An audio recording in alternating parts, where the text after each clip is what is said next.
Stepstone presenting Vira, truly independent AI homes, 0% no other charges. போரூருக்கே இது புதுசு. at Kattupakkam Porur. 234 தொகுதியிலும் வேட்பாளர் விஜய் தான். 234 தொகுதியில் நிக்க போறவங்களுக்கு போட போற ஓட்டும் விஜய்க்கு தான் போகுதுன்ற ஒரு மைண்ட் செட்டும் ஒரு நரேட்டிவ் கிரியேட் பண்ணும்போது இது ஒரு பெரிய ஃபிளாஷ் அடிக்கும். ரெண்டாவது ஆப்போசிட்ல இருக்கிறவங்களுக்கு பெரிய குழப்பத்தை ஏற்படுத்தும். எங்க நிக்க போறாரு விஜய் அப்படின்றது. விஜயோட பொலிட்டிக்கல் நிஷே தமிழ்நாட்டுக்குள்ள தான் அவர் ஸ்ட்ராங்கா இருக்கணும், தமிழகத்துக்குள்ள இருக்கிற அரசியலை தான் வந்து கையெடுக்கணும்ன்றது ரொம்ப தெளிவா இருக்காரு நான் பாக்குறேன். பட் விஜய் மத்திய தேர்தலுக்கோ பாராளுமன்ற தேர்தலுக்கோ ரோல் பிளே பண்ண மாட்டாருன்னு நினைக்காதீங்க, அந்த ரோல் பிளே பண்ணுவார். திடீர்னு டிவிகேல இருந்து திமுகவுக்கு ஜம்ப் ஆயிருக்காங்க. டிவிகே அப்படிங்கிறது இன்னொரு பிஜேபி தான் அப்படிங்கிறது கொடுக்குறாங்க. ஆக்சுவலி இது ரொம்ப ஒரு ஆர்கனைஸ்டான ஒரு ஆர்கஸ்ட்ரேட்டடான ஒரு எபிசோட். நீ எப்பமா பாஜகவுக்கு போன, பாஜகக்குள்ள எப்படி செயல்படணும் உனக்கு எப்படி தெரியும்? நீ பாஜகவையும் பத்தி பேசுறீனா நீ என்ன குஷ்பு மேடம் மாதிரி எல்லா கட்சியில இருந்திருக்கியா? திமுக, காங்கிரஸ், பாஜகன்னு தாவேக்காக்கு அகைன்ஸ்டா எப்படி ஒரு ஆர்கனைஸ்டு செட்டப் பண்றாங்க? ஏன்னா ஆப்வியஸ்லி அந்த அம்மா திமுகவை பொறுத்த வரைக்கும் அம்மாவோ அப்பாவோ ஒரு போஸ்டிங்ல இருந்தா பிள்ளைக்கு அந்த போஸ்டிங் வர்றதுன்றது பாரம்பரியங்க.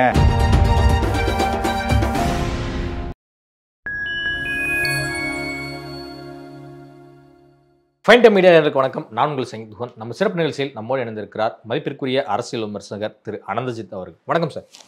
எப்படி சார் இருக்கீங்க? நல்லா இருக்கேன், நீங்க எப்படி இருக்கீங்க? நலமா இருக்கேன் சார். ஏற்கனவே நம்ம ஒரு நேர்காணல் வந்து பேசியிருக்கோம், விஜய் அவர்களுக்கு என்ன சின்னத்தை தேர்தல் ஆணையம் ஒதுக்க போகிறது அப்படின்னு சொல்லிட்டு. அதன் பிறகு தேர்தல் ஆணையமும் வந்து இந்த தேதியிலிருந்து இந்த தேதிக்குள்ள புதுசாக தொடங்கி இருக்கக்கூடிய கட்சிகள் இல்லை மற்ற கட்சிகள் எல்லாமே வந்து பொது சின்னம் கேட்டு விண்ணப்பிக்கிறவங்க விண்ணப்பிக்கலாம் அப்படிங்கிற டேட்டில் அனௌன்ஸ்மெண்ட் பண்ணியிருந்தாங்க.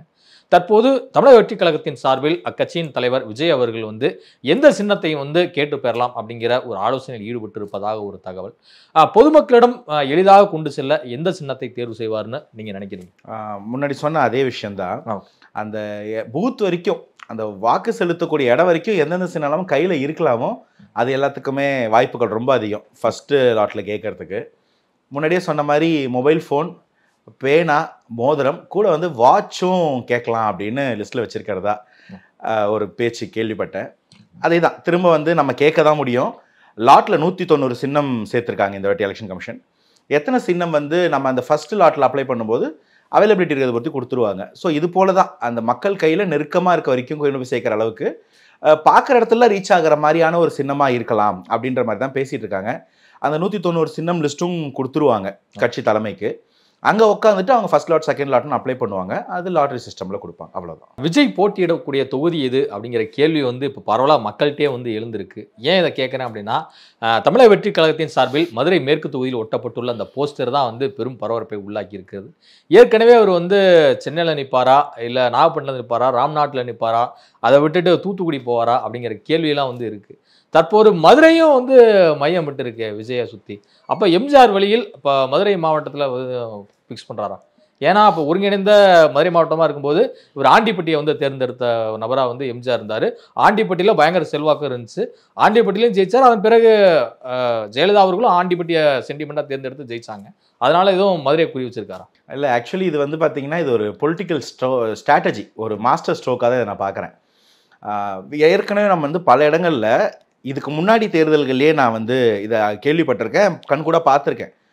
ஒரு கட்சியில் இருக்கக்கூடிய பிரதான வேட்பாளர்கள் யார் யார் இருப்பாங்களோ அவங்க பெயர்கள்லையே டம்மி வேட்பாளர்களை மற்ற கட்சிகள் ரெடி பண்ணும். ஒரு எக்ஸாம்பிளுக்கு சொல்லணும்னா, இப்போ பாஜகவில் வினோஜ்னு ஒருத்தர் நிற்கிறாரு ஹார்பர் தொகுதியிலனா, ஹார்பர் தொகுதியில் 2-3 வினோஜ் பி செல்வம்ன்ற பேர்லேயே திமுகவில் ஆட்கள் இருப்பாங்களாம். அவங்களும் வந்து சுயேட்சையாக மனு தாக்கல் பண்ணுவாங்க. அந்த இடத்துல இவர் வந்து இத்தனை நாள் பிரச்சாரம் பண்ணியிருப்பார் பாஜகவுக்காக, வினோஜ் பி செல்வம் என் பேர் எனக்கு ஓட்டு போடுங்கன்னு. எலெக்ஷன் கமிஷனில் அந்த மிஷினை நீங்கள் ஓட்டு போட போய் பார்க்கும்போது 6 வினோஜ் பி செல்வம் இருந்தால் ஒரு சின்ன குழப்பத்தை ஏற்படுத்துறதுக்கு ஒரு வாய்ப்பு இருக்கும் இல்லைங்களா? இது போன்ற நிகழ்வுகளில் எல்லா பெரிய கட்சிகளும் பிரைமரியாக இருக்கக்கூடிய முக்கியமான கீ வேட்பாளர்களுக்கு அகைன்ஸ்டாக அவங்க பேர்லேயே இருக்கக்கூடிய கேண்டிடேட்ஸை இறக்குறதும் அது போல் கேண்டிடேட்ஸ் பெயர் மாற்றம் பண்ணி வைக்கிறதும் வந்து செய்யக்கூடிய ஒரு என்ன சொல்கிறது, ஒரு 2ஆம் தர அரசியல் ஸ்ட்ராட்டஜி இது. இதை பண்ணுவாங்க. இப்போ இந்த சாதாரண வேட்பாளர்களுக்கே இந்த நிலைமை அப்படின்னா, விஜய் அப்படின்ற பேர், அதே பேர்ல ஒரு 20-25 பேரை எல்லா கட்சியும் திமுக ஒரு 4 வேட்பாளர், அதிமுக 4 வேட்பாளர்னு இறக்க மாட்டாங்க. என்ன நிச்சயம்? இப்போ நீங்கள் சொல்றது கடந்த 2020 நாடாளுமன்ற தேர்தலில் ஒரு 6 ஓபிஎஸ் நின்னாங்க. கரெக்ட். ராம்நாட்டில் இது ஏன் நடக்குது, என்ன காரணம் அப்படின்னு பார்த்தீங்கன்னா, அந்த அந்த பேருக்கு வரக்கூடிய வாக்கை எப்படியாவது திருடிக்க முடியாதா அப்படின்ற ஒரு குறைச்சி ஒரு ஒரு ஒரு செகண்ட் தரமான ஒரு வேலை. அது எப்படியாவது கொஞ்சம் குறைச்சிட மாட்டோமா அப்படின்றது. அப்போ இது நார்மல் பேருக்கே இருந்ததுன்னா இது தமிழகம் அறிஞ்ச பெயர், இந்த பெயருக்கு அகைன்ஸ்டா என்ன வேணா நடக்கலாம். ஸோ இதுக்கு கவுண்டர் நரேட்டிவ் ஸ்ட்ராட்டஜி ஒன்று இருக்கணும் இல்லைங்களா? அந்த ஸ்ட்ராட்டஜி தான் நீங்க சொல்ற மாதிரி இது மதுரை மட்டுமோ, வேலூர் மட்டுமோ, ராமநாதபுரமோ, கடலூரோ, இல்லை சென்னையில் இருக்கக்கூடிய திருவொற்றியூரோ, கொளத்தூரோ மட்டும் கிடையாது. 234 தொகுதிகள்லையும் தாவேக்கா வேட்பாளர்கள் தளபதி விஜய் இங்க நிக்கிறாரு, ஜெயிக்கிறாருன்ற மைண்ட் செட்டுக்குள்ள போயிடணும். அவங்களுக்கு கேண்டிடேட் யாரா வேணா இருக்கலாம், ஆனா அவங்க யார் ஓட்டு போட போறாங்கன்றதுல தெளிவா இருக்கணும். ஓட்டு யாருக்கு? ஓட்டு அவங்க தலைவர் தளபதி விஜய்க்கு. ஸோ இங்க 234 தொகுதியிலும் வேட்பாளர் விஜய் தான், 234 தொகுதியில் நிக்க போறவங்களுக்கு போட போற ஓட்டும் விஜய்க்கு தான் போகுதுன்ற ஒரு மைண்ட் செட்டும் ஒரு நரேட்டிவும் கிரியேட் பண்ணும்போது இது ஒரு பெரிய ஃபிளாஷ் அடிக்கும், இது ஒரு பெரிய ரீச் அடிக்கும். ரெண்டாவது ஆப்போசிட்ல இருக்கிறவங்களுக்கு பெரிய குழப்பத்தை ஏற்படுத்தும், எங்க நிக்க போறாரு விஜய் அப்படின்றது. ஸோ இது ரெண்டுத்தையுமே இது ஈஸியா செஞ்சு விட்டுரும். நீங்க இது ஒரு ஃபேன் செலிப்ரேஷன், அவங்க ஒரு ஆர்வத்துல பண்றாங்க அப்படின்னு நினைப்பீங்க. ஆனா இது அதை தாண்டின ஒரு அரசியல் புரிதலா நான் பாக்குறேன் தாவேக்கா சைட்ல இருந்து.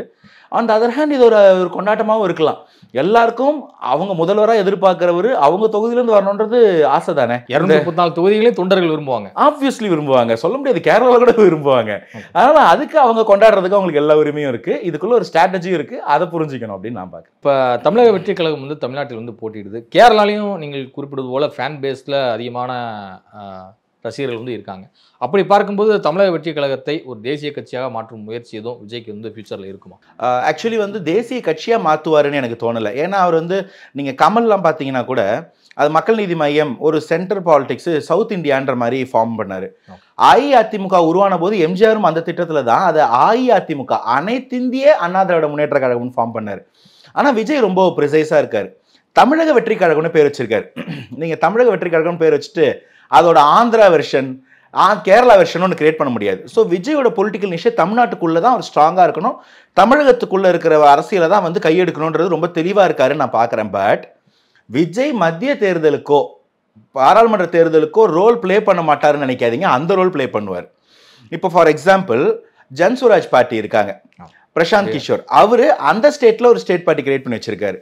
தமிழகத்தில் விஜய் இருக்காரு. இன்னும் எந்தெந்த பார்ட்டி எந்தெந்த ஸ்டேட்ல இருக்கு, உருவாக போகுது, யார் யாரெல்லாம் ஒன்று சேருவாங்க நமக்கு தெரியாது. டியூ கோர்ஸ்ல காங்கிரஸ் தலைவர் ராகுல் காந்தி இந்த மாதிரி நல்ல நல்ல முதல்வர்கள் நல்ல நல்ல மாநில கட்சிகளோட கை கோர்க்கறதுக்கு வாய்ப்பு ஃபியூச்சர்ல இப்போ இருக்கக்கூடிய இந்தியா அலையன்ஸ் மாதிரி வேற ஒரு பெரிய அலையன்ஸ் நம்ம எப்பயுமே ஒன்று பேச இல்லைங்களா, மாநிலத்தில் சுயாட்சி மத்தியில் கூட்டாட்சி. அந்த கூட்டாட்சினா என்னன்னா எல்லா ஸ்டேட்டும் ப்ராப்பராக கான்ட்ரிபியூட் பண்ணி எல்லா ஸ்டேட்டும் ப்ராப்பராக அங்கே வாங்கிக்கணும். இப்போ இருக்கிற மாதிரி உத்தரப்பிரதேஷ்க்கு அதிகமாக போகுது, ராஜஸ்தானுக்கு அதிகமாக போகுதுன்னு புல வேண்டிய தேவை இருக்காது. எல்லாரும் ஒரு சம பங்கு கான்ட்ரிபியூட் பண்ணி சம பங்கு அங்கே வாங்கி எல்லாரும் சுபிட்சமாக இருக்கணும். அந்த மாதிரி ஒரு ஐடியா இருக்கும் இல்லைங்களா. அந்த மாதிரி ஒரு மத்தியில் ஆட்சி மாற்றத்திற்கு கூட விஜயோ பிரசாந்த் கிஷோரோ ஃபியூச்சரில் ஒரு காரணக்கர்த்தாவாக இருக்கலாம். ஆனால் விஜய் பொறுத்த வரைக்கும் அவருடைய பொலிட்டிக்கல் நிஷேவா அவர் பார்க்கறது இன்னைக்கு தமிழகமாக தான் இருக்கும்னு நினைக்கிறேன். அவரோட லாங் டேர்ம் பிளான்லேயும் எனக்கு தமிழகம் தான் தெரியுது.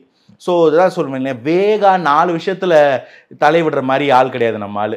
நின்று நிதானமாக ஜெயிப்பாருன்னு தோணுது எனக்கு. விஜய் நின்னார்னா கான்கிரிட்டா அடிப்பாரு. ஏன்னா அவர் சினிமாலையும் அதே தான் சொன்னாங்க, அவர் மேலே ஏகப்பட்ட விமர்சனங்கள் வந்தவர். ஆனால் நின்று நிதானமாக விளையாண்டாரு, இன்னைக்கு அவர் தான் நம்பர் 1. அது மாதிரி தமிழகத்தை அவர் கேபிடலைஸ் பண்ணிட்டாருன்னா போதும். இப்போ தமிழகத்தில் இருக்கக்கூடிய திமுக பாண்டிச்சேரியிலேயே ஒரு கிளை வச்சிருக்காங்க இல்லைங்களா, அந்த மாதிரி 4 பட எல்லா பார்ட்டி எல்லா ஸ்டேட்ஸ்லையுமே அந்த பாண்டிச்சேரியில் திமுக ஆட்சியிலும் இருந்தாங்க. அது எப்படின்னா இதோட growth தான். பாண்டிச்சேரி அவங்க கான்சன்ட்ரேட் பண்ணல, தமிழகத்தில் வளர்ந்ததோடைய ஃப்ரிஞ்சு தான் பாண்டிச்சேரி. பாண்டிச்சேரிக்காக அவங்க ஒர்க் பண்ணது கிடையாது. அது போல தமிழகத்தில் தாவேக்கா வளரும் பட்சத்தில் எல்லா மாநிலங்கள்லையுமே அந்த ஃப்ரிஞ்சு தமிழ் பெல்ட் இருக்கும் இல்லைங்களா, இப்போ ஆந்திராவும் சரி, கேரளாவும் சரி, பெங்களூர் கர்நாடகாவும் சரி, அந்த இடங்கள்ல மேபி ஃபியூச்சர்ல ஆப்வியஸ்லி தாவேக்காக்கு ஒரு வாய்ப்பு இருக்கும் அப்படின்னு நினைக்கிறேன். சோஷியல் மீடியாவில் பிரபலமான வைஷ்ணவி அவர்கள் கோவை மாவட்டத்தை சேர்ந்தவங்க. இவங்க தமிழக வெற்றி கழகம் ஆரம்பிக்கப்பட்ட போது கட்சியில் தன்னை உறுப்பினராக சேர்ந்துக்கிட்டாங்க. நான் விஜயோட தீவிர ஃபேன், பட் இருந்தாலும் நான் கட்சி பணியாற்றி தளபதி அவர்களுடைய அரசியல் பயணத்தில் நானும் இருக்கணும், அவர் தலைவராக தொடரும், அவருடைய தலைவராக ஏற்றுக்கிட்டு நான் தொடரணும், அவருடைய அரசியலை பயணிக்க விரும்புகிறேன் அப்படின்லாம் சொல்லி பல்வேறு பேட்டிகள்லாம் கொடுத்த பார்த்தோம். இன்னைக்கு திடீர்னு டிவிகேலேருந்து திமுகவுக்கு ஜம்ப் ஆகியிருக்காங்க. செந்தில் பாலாஜி முன்னிலையில் திமுகவில் ஐக்கியமாயிருக்காங்க. ஆனால் உடனே ஒரு பேட்டி கொடுக்குறாங்க, டிவிகே அப்படிங்கிறது இன்னொரு பிஜேபி தான் அப்படிங்கிறது குறிப்பிட்றாங்க. இந்த ஸ்டேட்மெண்ட்டை எப்படி பார்க்குறீங்க? ஆக்சுவலி இது ரொம்ப ஒரு ஆர்கனைஸ்டான ஒரு ஆர்கஸ்ட்ரேட்டடான ஒரு எபிசோட். இந்த எபிசோடு இது ஒரு எபிசோடு, அவ்வளவுதான். இந்த எபிசோடு இந்த வாரத்தோட முடிஞ்சு. அடுத்த வாரத்துக்கு இதுக்கு வேல்யூவே கிடையாது. இந்த வாரம் கடைசியாக அதை பற்றி பேசிக்கலாம், அவ்வளவுதான். இது இதோட முடிஞ்சிடும். இதுல இருந்து நிறைய ஆனால் உள்ளர்த்தங்கள் இருக்கு. முதல்ல வந்து தாவேகாக்குள்ள வர்றது, இந்த சோஷியல் மீடியா பிரபலங்கள்னு ஒரு வார்த்தை சொன்னீங்க இல்லையா? சோஷியல் மீடியாவில் மக்களை ஈர்த்து, அது ஒரு ஃபேஷன் ஸ்டேட்மெண்ட்டாக இருக்கலாம், இல்லை ஒரு ரீல்ஸ் பண்ணுறதா இருக்கலாம், ஒரு ட்ராமாவாக இருக்கலாம், மக்களை என்டர்டெயின் பண்ணியோ ஏதோ ஒரு விஷயத்தில் வழி நடத்தியோ ஃபாலோ பண்ண வச்சு அவங்களுக்கு ஒரு அரசியல் ஞானத்தை, எனக்கு என்ன தோணுதோ அதை நான் சொல்லி இன்ஃப்ளூயன்ஸ் பண்ணுறதுன்றது ஒரு ரகம். அவங்க வந்து எந்த கட்சிக்கு போனாலும் அந்த கட்சிக்கு அது பலமாக இருக்கலாம். ஒரு கட்சிக்குள்ளே இணைஞ்சிக்கிட்டு நான் அது மூலமாக சோஷியல் மீடியாலையும் பிரபலமாயிட்டு அந்த கட்சியில் இருக்கக்கூடிய இளைஞர்களை எனக்கு ஃபாலோவர்ஸாக மாற்றி நான் ஒரு விஷயத்தை அவங்க மனசில் விதைச்சி அந்த இடத்துல ஒரு புதுசாக ஒரு நரேட்டிவ் செட் பண்ணணும்னு நினைக்கிறீங்களே, அது தவறான ஒரு பேரசிட்டிக் ஆக்டிவிட்டி. அதுதான் இங்கே நடந்திருக்கு. இப்போ இவங்க வந்து அந்த கட்சிக்குள்ளே வரும்போதே நான் ஒரு செலிபிரிட்டின்னு வர்றது, இருந்தும் இவங்களுக்கு அவ்வளோ முக்கியத்துவம் கொடுக்கப்படுது பல மேடைகளில். எல்லாத்தையும் தாண்டி அவுட் ஆஃப் நோவேர் இந்த கட்சி விட்டு நான் போகிறேன் அப்படின்னு அவங்க அன்னைக்கு கட்சி விட்டு போகிறதுக்கு சொல்லக்கூடிய வாய்ப்பு, அந்த காரணம் வந்து பொய். ஏன்னா அந்த மேடையில் ஏற்றலை, மனித சங்கிலி அமைச்சு கீழே தள்ளிட்டாங்கன்னாங்க. கடைசியில் பார்த்தா அவங்க அந்த ஸ்டேஜில் நிற்கிறாங்க. பொதுச் செயலாளர் அவங்களுக்கு வந்து அந்த பொன்னாடை போற்றி மரியாதை பண்ணுறாரு. அந்த ஃபோட்டோ அடுத்த நாள் பசங்க தாவேகா பசங்க போஸ்ட் பண்ணுறாங்க. அப்போது இது பொய்ன்னு தெரியுது. சரி, வெளியில் வரும்போது என்ன சொன்னீங்க? அங்கே இளைஞர்களுக்கு வளர்கிற முன்னுரிமை இல்லை, பெண்களுக்கு இடம் இல்லைன்னீங்க. அப்போ அதோட முடிச்சிருக்கணும். கொஞ்ச நாள் கழிச்சு தாவேகா விட்டு வந்துட்டேன்றீங்க. இன்னைக்கு திமுகக்குள்ளே போகிறீங்க. திமுகவோட பின்புலத்துலேருந்து நீங்கள் வந்திருக்கீங்கன்னு எல்லாருக்குமே நல்லா தெரியும். இப்போ திடீர்னு உள்ளே போகிறீங்கன்னா எனக்கு என்ன கேள்வினா, நான் தாவேக்காலேருந்து கோச்சிக்கிட்டு திமுக போனேன்னு சொல்லுவேன்னா, திமுகவில் இருந்து தாவேக்காவை வந்து திட்டிப்புட்டு திரும்ப திமுகவுக்கு போனேன்னு நான் நினைக்கிறதா? ஏன்னா அவங்க அம்மாவும் பிள்ளைக்காக திமுகலேருந்து வெளில வந்துட்டாங்கலாம் சொன்னாங்க. இன்றைக்கி அம்மா கையை பிடிச்சி குழந்தைய கூட்டிகிட்டு போய் திமுகவில் செந்தில் பாலாஜிக்கு முன்னாடி கட்சியில் சேர்க்குறாங்கன்னா எனக்கு புரியவே இல்லை இந்த லாஜிக். சரி, இதை கூட ரெண்டாம் முடிச்சுக்கோம். உள்ளே போனோடனே பாஜகவின் இன்னொரு திரை தான் தாவேக்கான்னு சொன்னால் எனக்கு என்ன கேள்வினா, நீ எப்போம்மா பாஜகவுக்கு போன? பாஜகக்குள்ளே எப்படி செயல்படணும் உனக்கு எப்படி தெரியும்? நீ பாஜகவையும் பற்றி பேசுறீன்னா நீ என்ன குஷ்பு மேடம் மாதிரி எல்லா கட்சியில் இருந்திருக்கியா? திமுக, காங்கிரஸ், பாஜகன்னு. ஸோ உனக்கு அவ்வளோ பெரிய பின்புலம் கிடையாது, அவ்வளோ பெரிய அரசியல் ட்ராக் கிடையாது. நீ எப்படி பாஜகன்ற வார்த்தை இங்கே பிரயோகப்படுத்துகிற? அப்போது இது திமுகவோ சொல்லி கொடுத்த வார்த்தை. ஒரு ஃபேன்சி ட்ரெஸ் காம்படிஷனில் குழந்தைக்கு ஒன்று சொல்லி கொடுத்து ஸ்டேஜில் சொல்லுமான்னு சொன்ன மாதிரி சொல்லிட்டு போயிருக்காங்க. ஏன்னா தமிழகத்தில் யார் எதை பேசினாலும் திமுகவுக்கு எதிராக பேசுனீங்கன்னா காவி சாயத்தை ஊற்றி சங்கின்னு சொல்றது, அதே மாதிரி பாஜக எதிராக பேசுனீங்கன்னா கருப்பு சாயத்தை ஊற்றி ஊப்பின்னு சொல்றது ஒரு பாரம்பரியமாக நடந்துகிட்டு இருக்கு சோஷியல் மீடியாவில். நீங்கள் கருத்தெல்லாம் சொல்லவே முடியாது. சொன்னீங்கன்னா ரெண்டு பேர்ல யாராவது வந்து ஒரு பெயிண்ட் வந்து உங்களை ஊற்றிட்டு போயிடுவாங்க. அப்படி இருக்கும் பட்சத்தில் தாவேக்காவை எப்படியாவது பாஜகன்னு பிராண்ட் பண்ணிட்டோம்னா அந்த பாஜகவோட எதிர்ப்பு தாவேக்கா மேலேயும் தொத்திக்கொள்ளும்ன்ற ஒரு எண்ணத்துல நிலைப்பாட்டில் இதை செஞ்சிருக்காங்கன்னு நம்ம சொல்லக்கூடாதா? இது ரொம்ப ஆப்வியஸ். இது நம்ம வந்து இருத்துக்கலாமெல்லாம் கேட்கக்கூடாது. இதுதான், இப்படித்தான். இப்போ ஏன் இது நடக்குது அப்படின்னு பார்த்தீங்கன்னா, எப்படியாவது தாவேக்கா வளர்ந்துடாம பார்த்துக்கிறதுக்கு பல்முனை தாக்குதல். அதில் ஒரு தாக்குதல் இது. இந்த பாகிஸ்தானோட டெரரிஸ்ட் ஆக்டிவிட்டி சொல்லுவாங்க, ப்ளீட் த்ரூ 1000 கட்ஸ் அப்படின்னு. நெத்திக்கு நெத்தி பாகிஸ்தானால இந்தியாவை அடிக்க முடியாது. 1000 இடங்கள்ல 1000 தீவிரவாத குழுக்கள் போய் சின்ன சின்னதாக அடிப்பாங்க, சின்ன சின்னதாக அட்டாக் பண்ணுவாங்க. இது மூலமா இந்தியாவை சரிச்சிட முடியும்னு அவங்களுக்கு ஒரு நினைப்பு. அதில் அவங்க பொருளாதாரமே சரிஞ்சுதுன்றது வரலாறு. அதுபோல இது தாவேக்காவை எங்கெங்கெல்லாம் ஹெட் கவுண்டர் பண்ண முடியல அங்கெல்லாம் இந்த மாதிரி சில்வண்டுகளை விட்டு வேலை பார்த்துக்கிட்டு இருக்காங்களோ அப்படின்னு தோணுது. ஸோ இதில் என்ன நமக்கு டேக்அவே என்ன நாங்கள் கற்றுக்க வேண்டியனா, தாவேக்கா இளைஞர்களும் கேடர்ஸும் ரொம்ப கேர்ஃபுல்லாக இருக்கணும். யார் உள்ளே வந்தாலும் யார் இவங்களுக்காக பேசினாலும் யார் ஏன் பேசுகிறாங்க, இவங்களுக்கு என்ன எதிர்பார்ப்பு, இவங்க பின்புலம் என்னன்னு பார்த்துட்டு இருந்தால் கொஞ்சம் கேர்ஃபுல்லாக இருப்பாங்க. ஈஸியாக மேனிப்புலேட் ஆகிறதுக்கான வாய்ப்பு இருக்குது. அது ரொம்ப கேர்ஃபுல்லாக ஹேண்டில் பண்ணணும்னு நினைக்கிறேன். ஏன்னா இது திமுக பல இடங்களில் திரும்ப திரும்ப செய்ய போகிறாங்க. இந்த எபிசோடு வைஷ்ணவ் எபிசோட் முடிஞ்சு இதுக்கப்புறம் திரும்ப திரும்ப வரும். இதில் இன்னொரு ஒரு பெரிய லெசன் ஒன்று இருக்குது. தாவேக்காலிருந்து வெளியேறுகிறேன் அப்படிங்கிற ரீதியில் ஒரு 2 பக்கம் அறிக்கையெல்லாம் வெளியிட்டப்ப எனக்கு உரிய மரியாதை அவங்க வந்து கொடுக்கப்படலை, நீ எல்லாம் பொம்பளை பிள்ளையா வீட்டில் உட்காந்துரு அப்படிங்கிறமான வார்த்தைகள்லாம் வந்து நான் கேட்க நேரிட்டது. இல்லைங்க, இதெல்லாம் அதுதான் சொன்னேன். உள்ளே இருந்துக்கிட்டு சொன்னால் கூட ஏதோ ஒரு காலெல்லாம் அரசியல் இதுக்கு அப்படிங்கிறதெல்லாம் கேள்வி கேட்டாங்க. அப்படிதான் எங்கள் அரசியல் எதுக்குன்னு அந்த பிள்ளையை கேட்குறாங்களா இருந்தால் எதுக்குங்க அந்த பிள்ளையை மேடையில் எடுத்து பேச சொல்லி அழகாக பார்க்க போகிறாங்க? எதுக்குங்க அந்த கட்சியில் சேர போகிறாங்க? எனக்கு வேணாமா, நாங்கள் ஆம்பளை பசங்க மட்டும் வச்சு கட்சி ஓட்டி நடத்திக்கிறோம் சொல்லியிருப்பாங்கல்ல. இது என்ன ஒரு அபத்தமான ஒரு அவதூறு. ஒரு பொம்பளைங்க பிள்ளை வேணான்றது எப்படிங்க ஒரு கட்சி ஒரு நிலைப்பாடு எடுக்கும்? பெண்கள் வாக்கு இல்லாமல் எந்த கட்சிங்க ஜெயிக்க முடியும்? இது என்னங்க ஒரு அபத்தம். அதாவது முதல்ல பெண்கள் ஓட்டெல்லாம் கெடுக்கிறதுக்கு பண்ண ஸ்டேட்மெண்ட் அது ஒரு அட்டெம்ப்ட். 2வது ஸ்டேட்மெண்ட் வந்து இளைஞர்கள் ஓட்டை சீர்குலைக்க முடியுமான்னு பார்க்கறது. 3வது இப்போ பாஜக அப்படின்னு சொல்லி மைனாரிட்டிஸ் ஓட்டை கெடுக்க முடியுமான்னு பார்க்கறது. இது ஒன்னொன்றுமே நரேட்டிவ்ங்க. இதை பார்த்தீங்கன்னா இது ஒரு சாதாரண ஒரு தனிப்பட்ட இன்சிடெண்ட்டாக பார்க்காதீங்க. இது ஒரு பெரிய ஒரு இன்சிடெண்ட்டோட ஒரு செயின் ஆக்டிவிட்டியில் ஒரு லிங்க். ஏன்னா நீங்க மக்கள் நீதி தாவேக்கால இருக்கிற பெரும்பாலானோர் வந்து பாத்தீங்கன்னா பல்வேறு கட்சிகள்ல இருந்து ஓட்டு போட்டவங்க தான் இன்னைக்கு வந்து ரசிகர்களா இருந்திருப்பாங்க எல்லா கட்சிகளுமே. இன்னைக்கு விஜயே வந்து ஒரு தனி கட்சி ஆரம்பிச்சிட்டார் அப்படிங்கிற அடிப்படையில் அவர் தலைமையை ஏற்று பல்வேறு கட்சிகள்ல இருந்த நபர்களும் வந்து உள்ள வந்திருக்காங்க. இப்போ திமுக, அதிமுக, பாஜக, காங்கிரஸ், கம்யூனிஸ்டுகள், விசிக, பாமக, மதிமுக எல்லா கட்சிகளில் இருக்கக்கூடிய அவருடைய ரசிகர்கள் வந்து தான் அங்கே உள்ள ஃபார்ம் ஆயிருக்கு தாவேக்கா.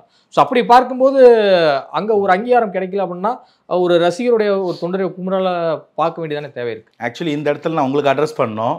எல்லா கட்சியில இருந்தும் மக்கள் கலைஞ்சு தாவேக்கால போய் சேர்றாங்கன்னு நெறியாளரே வந்து ஒரு ஓப்பன் ஸ்டேட்மெண்ட் கொடுத்துட்டாரு.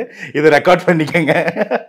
இப்போ நான் என்ன சொல்றேன்னா ரசிகர்களா எல்லா கட்சியிலும் இருப்பாங்க. சரி, அங்க இருந்தானே எல்லாம் இல்ல இதை அட்ரஸ் பண்ண மாட்டாங்க நிறைய பேர். தாவேக்காக்கு ஆள் வரலன்னு சொல்லிட்டு இருக்காங்க. எல்லா கட்சியில இருந்தும் போய்கிட்டு இருக்காங்க அப்படின்றதுக்கு இது ஒரு ஓப்பன் ஸ்டேட்மெண்ட். நான் புரிஞ்சுக்கிறேன், நான் ஏத்துக்கிறேன்னு நான் சொல்றேன், அவ்வளவுதான்.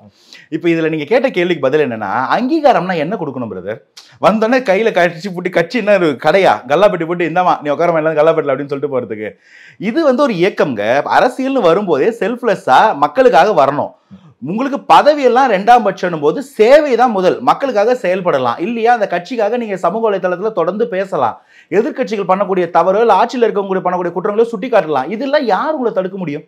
இது யாராவது தடுக்க முடியுமா பிரதர்? அவங்க அதை தானே சோஷியல் மீடியாவில் பண்ணிட்டு இருந்தாங்க.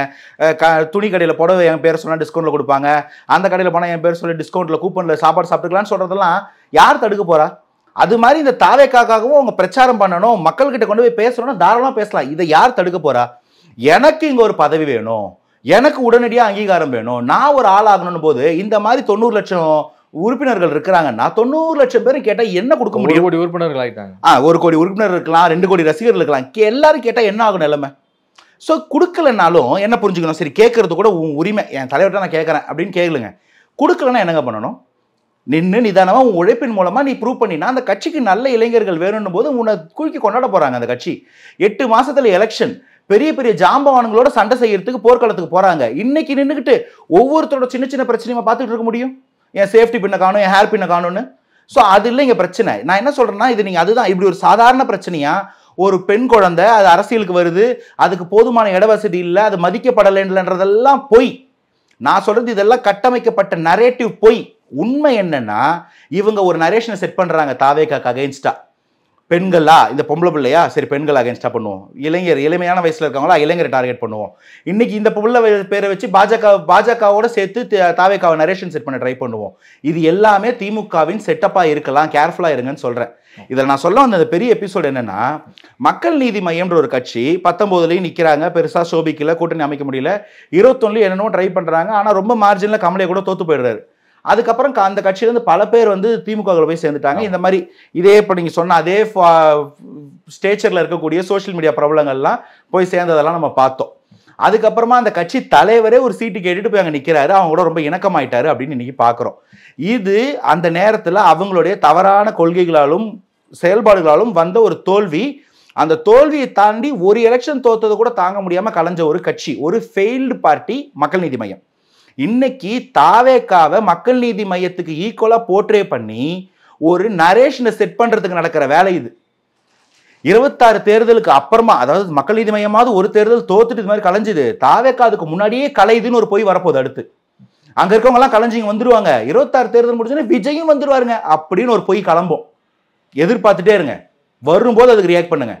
அந்த மாதிரி ஒரு கதையை கட்டுறதுக்கு தான் மேபி நம்ம இப்போ ரிவீல் பண்ணி பிரியா அவர்களுக்கு மாநில அளவில் ஐடி விங் துணை செயலாளர் பதவியெல்லாம் வந்து கொடுத்துருக்காங்க திமுகல. ஏன் எம்பி சீட்டு கொடுக்கல 24ல?